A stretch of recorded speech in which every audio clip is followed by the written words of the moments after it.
That's such a thoughtful question. Thank you for asking it.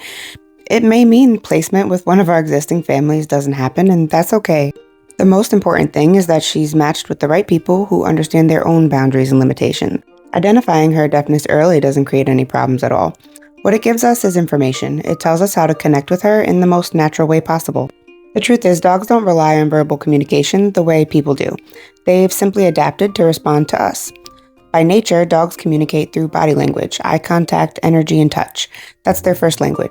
So for her, nothing really changes. We just lean into what comes naturally to her species, using hand signals, visual cues, and touch instead of voice commands. I think what makes people uncomfortable about deaf dogs isn't the deafness itself. It's the idea of having to meet the dog where they are, instead of relying on what's easiest or most familiar for us as humans.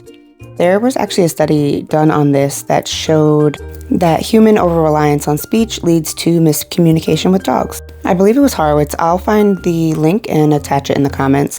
Nonetheless, when you strip away the noise, both literally and figuratively, you realize how clearly dogs communicate. They live in the moment. Dogs read our emotional state, not the words themselves. They respond to body language, scent, and tone as reflections of how we feel. Tone is only one channel of that communication. Deaf dogs simply tune in more deeply to the others: body language, eye contact, touch, and emotional consistency. And they read them with incredible accuracy.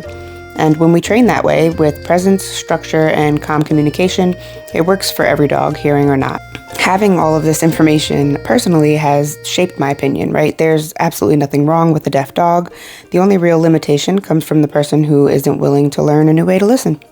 So I hope I was able to answer your question, and I hope that gives you some peace of mind that no matter what happens with her hearing test, she will either find a very loving family or she will have one here with us.